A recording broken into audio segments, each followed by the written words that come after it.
Hello, everyone. Welcome back to Talking Housewives with Dee. I'm Dee, and today we are talking about housewives. But before I jump into that, I just want to say I am so late with these recaps. I've had a very rough couple of weeks. My dog had a medical emergency. She's the dog that's in the background of almost every video. And we've just been kind of adapting to our new way of life. It's been harder on me than it has her, but we are trying, so that's why I am late with these recaps. So I am just going to recap two episodes, the episodes that aired 2 weeks ago and the ones that aired last week, since there will be no new episodes of Housewives this week because of the holidays. So thank you so much for your patience, and yeah, let's get right into it. Okay, so today we are recapping the Real Housewives of Beverly Hills, episode 2 and 3. I will say, I'm just going to be honest here. These have been pretty boring episodes, and I'm just throwing it out there, okay? It's been a bit of a snooze fest. So let's we're going to quickly get through this because literally nothing happens. Okay, also if you hear some noise in the back, that is my dog. She's in my lap. She is a little baby right now. A sweet little baby, so if you hear noise, that's her. Okay, so we have Bose, and she is meeting with Rachel at Rachel's house. They're outside, and Rachel starts talking about her ex and how she always had to walk on eggshells around him, and now it just feels so good to just, she can breathe now, and she doesn't have to, go through anyone, ask permission when it regards her kids and all that. She can just do her, and she's so relieved. So Bose brings up how there were some photos circulating, with the exes, you have Kyle, Mauricio, and Dorit and PK, their photos leaking, the men's photos leaking. And Rachel says that photos of her ex and someone else came out shortly after their separation, but no one cared. That's what she said. Then they start talking about Kyle, saying that she's not dating, and Bose says if she's dating someone, then she should be able to tell them because it's a safe space that they have. And that's low-key what Garcelle was trying to do last season, but I think Garcelle just kind of came on a little bit too strong with it. And also, it was pretty obvious that Kyle didn't really too much care for Garcelle, and Garcelle didn't really care for Kyle, if we're being honest here. But Garcelle was trying to get Kyle to open up and come out about her situation, but I think she just kind of went about it in the wrong way. So now we go over to Kyle and Mauricio. Kyle's going over to Mauricio's house in the Hollywood Hills, and she's talking about how he was supposed to have a 6-month lease in his high-rise, and then when he was done with the lease, they were supposed to have a conversation about their situation, but he just went on and got another house. So, and okay, here's the thing. Kyle has to know that there's no fixing this, right? They're done. Mauricio can now be a hoe freely and publicly. He doesn't have to cheat on her anymore, allegedly. He is loving single life. He's out with a new 20-something-year-old. Every other week it's a new one. And he's photographed. They even said, he is in his hoe phase right now. He doesn't want to be married. He doesn't want to go back to that. Kyle, there is no fixing this. So they started talking about dating, and Mauricio asked if Kyle has been on any dates, and she says no. And Mauricio said that, she should date because, he just starts about how great it is. There's passion and this and that. And then Kyle's looking at him shut the fuck up. Stop. And you can just tell he loves being single, you guys. He loves not being married. That is tough. I think I'd be so devastated if my husband for 30 years was talking about how much he loves meeting new women. How there's just so much passion and fire in it. I would be so heartbroken. like that, what a slap in the face to Kyle, right? And like to do this on camera too, like fuck you. Um, so now Sutton and Erica go to a spa together, and Sutton says that she wants to get to know Erica better, which like we all know, right? She for some reason wants Erica and Kyle's approval, like they're the popular girls, and she wants to fit in with them so bad. It's gross. So they start talking about Tom, and Erica says that she's not over the Tom or the situation. And Sutton asks her if she's gonna say goodbye to Tom, and Erica says, she doesn't know. And I'm like, well, why wouldn't you? Like, you were married to this man for years. So it wasn't like a short, like 5 years. Like, this was like a decades thing. You were married to this man, and let's be real. I, I don't care what no one says. She had to have known what was going on. There's just no way that she didn't. Like, I know lawyers make a lot of money, but I don't think they make money to a point where you have private planes. Unless you're like a big shot lawyer. Maybe Tom was, and I just didn't know. But it's like, come on, girl. And like right now she's getting sued too for I think for like $25 million or something like that. I think like several lawsuits are going on against her. But yeah, she said that she doesn't know if she's gonna see Tom. Like, he won't even like know who she is and all that. And like we all know, like Tom, he's gonna die in jail. He's like 80 something. He got like 10 years, like 8 years. So like like he's gonna die in there. And I'm like, did he get sentenced yet? I think I asked that in the last video. I don't know if he got sentenced. I mean, like, he's in prison yet. I don't know. But yeah. Anyways, okay, so now we're moving on. We have a scene with Dorit and her parents, and Dorit is worried about Jagger. Jagger is her son. She has a daughter, Phoenix. She says that that Jagger's missing his dad and his grandpa, and then Dorit's mom's kind of just goes off topic and says that Dorit needs to be taking better care of herself, like she needs to eat and all that. It's a very short scene. You guys, I'm telling you, these episodes,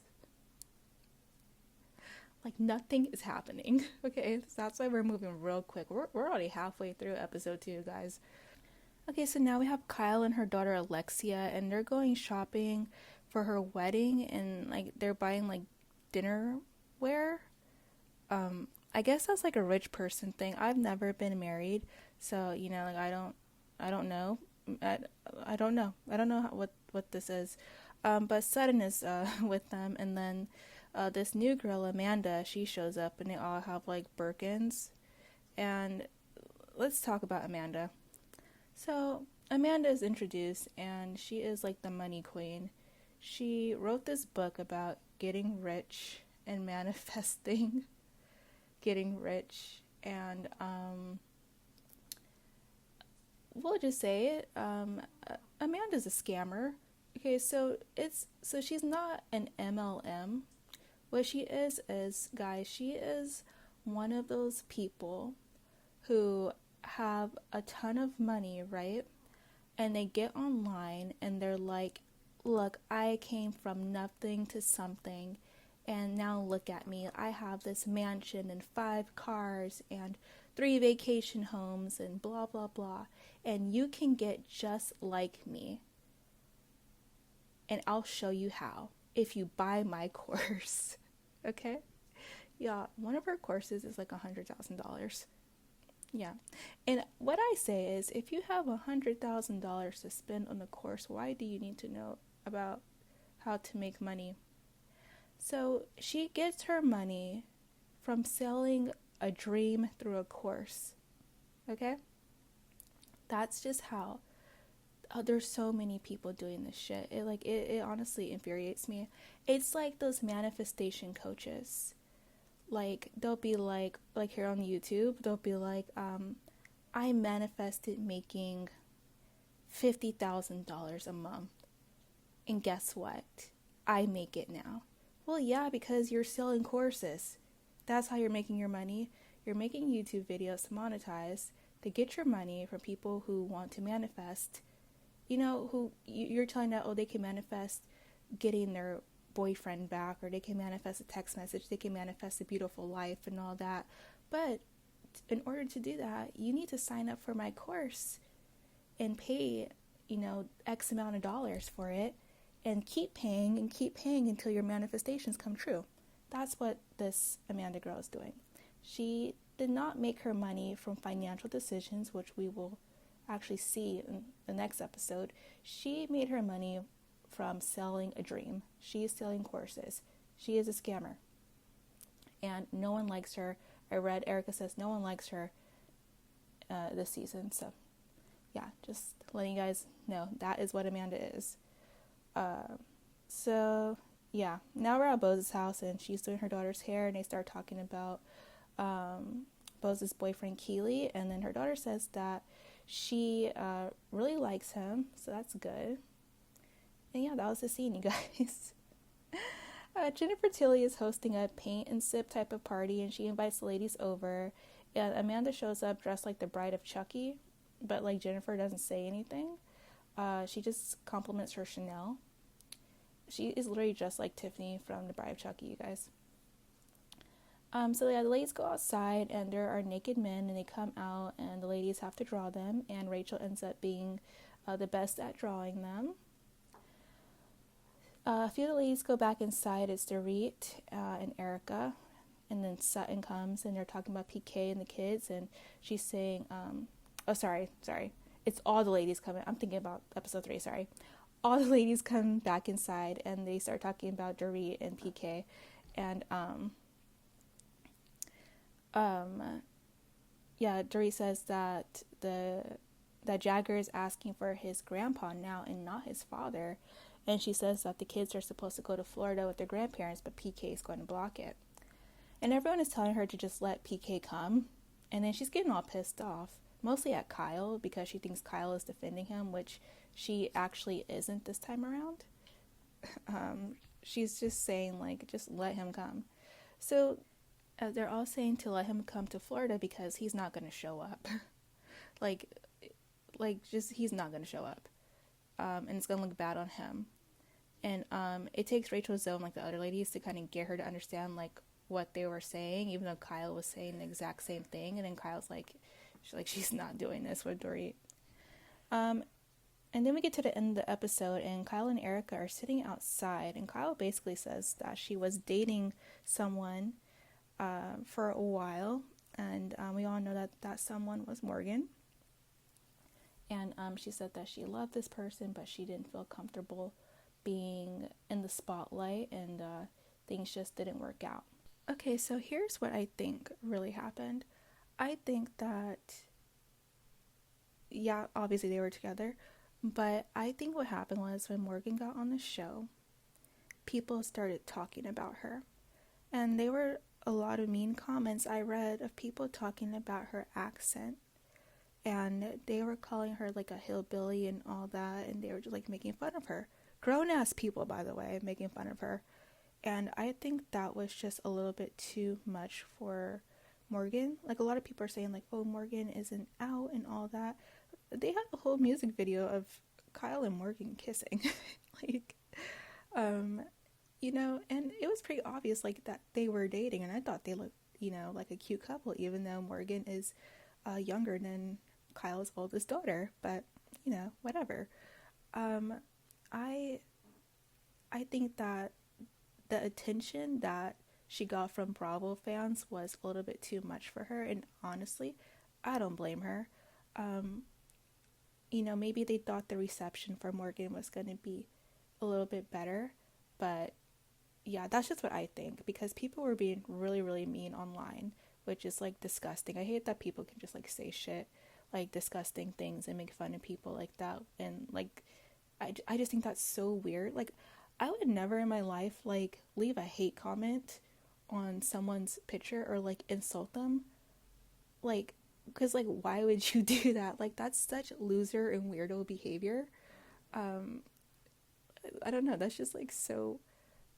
To, like, personally go to that person and, like, talk about them? Like, that's really weird.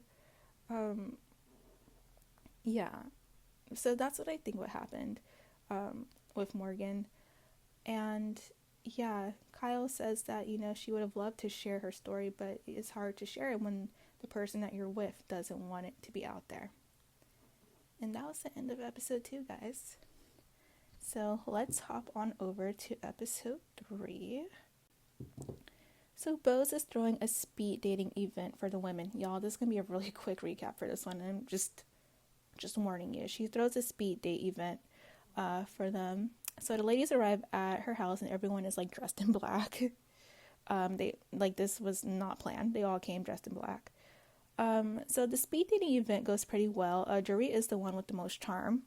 And from what I've seen, all the guys, they seem pretty decent. There were some funny ones, some arrogant ones, some really great ones. It was a nice mix of people. So at the end of the speed dating event, Erica and Dorit and Sutton, they sit down and Erica's checking in on Dorit and her situation. And she says the kids, they go to Florida after all. And then Sutton is like trying really hard to like relate to Dorit, and it's like, you guys don't like each other. Like, Dorit does not like you. Sutton, like let's give it up. So outside is Bose and Kyle and Rachel, and Bose is like kind of trying to fill Kyle out about the dating situation, and Kyle says, "Why don't you ask me what you really want to ask me?" And she says that she can go Brad or she can go Angelina. So she basically likes, she likes both. But she says that she just likes a person for who they are. It doesn't matter, their gender. Like, she just likes a person for, a person as a person. That's what she's saying. So the next scene is Amanda and her scamming ass, and they show off the house that she bought from Kyle and how she's like remodeling it. It's very, okay, let's just say if I had that amount of money, I wouldn't make it look like that. That's all I'm saying. So she had her kids before she got married. She said that she just really wanted to have kids immediately, and her husband already has like 3 other kids. So she's a stepmom, and she had mentioned that in the last episode. I think she called her stepkids like her kids. And yeah, her husband, he does something, I forgot. He works like for Disney, I think, or did I just make that up? I don't know, but yeah, I don't know. She's a weird dude. And so yeah, now it's Rachel and Sutton, and they meet up, and Sutton talks about now using her maiden name Brown. And then, guys, she admits, and this was like to me very brave of her to admit this, because I don't think I ever would. She said that she always thought that she can get her ex-husband Christian back. And this annulment is like him saying like, no, like it's never going to happen. And my thing with Sutton is, like, you called this man narcissistic and all this. Girl, why would you even want to go back to him? You're getting $300,000 a month in alimony. Why would you ever want to go back with that man? You could be single, living your best life. He has to pay you forever.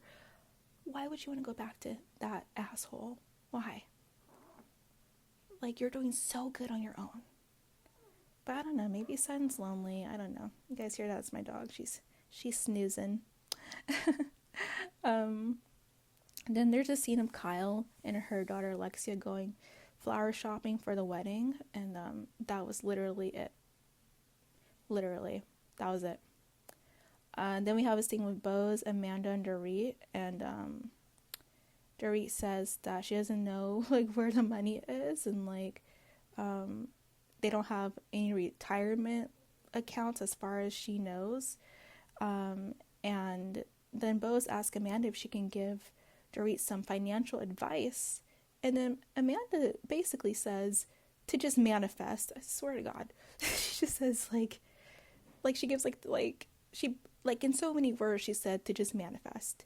And I said, okay, this is gonna be great. We're about to expose Amanda for being a fraud. And that was literally the episode, you guys. That was it. I'm telling you, these episodes have not been hitting. They are not on the level of Salt Lake City. They're not even on the level of Potomac. It is so boring. These 3 episodes could have been like an episode and a half. Truly. They truly could have. And that's where we are. We won't have another episode till like not next week, like I think the week after, like the 8th or something like that. So now they taken 2 weeks off, and they still gave us nothing. So yeah, that's it with Beverly Hills. I hope you guys had a really great Christmas. Christmas was yesterday, and it was really nice. I've been making my own lattes now because I have an espresso machine. You guys, I would never in my life go buy a coffee from anywhere else. I make the best lattes. Swear to God, a honey oat latte. My God, absolutely delicious. They taste way better than anything I could buy. I love my espresso machine. I'm so happy. And that's it. Thank you guys so much for listening to me yap about Beverly Hills. If you like if you like my recaps, go ahead and watch Salt Lake City and Potomac recaps. They're fun too. Subscribe if you like this. Like the video if you liked it as well. That being said, I will go ahead and see you guys over in Potomac. Bye.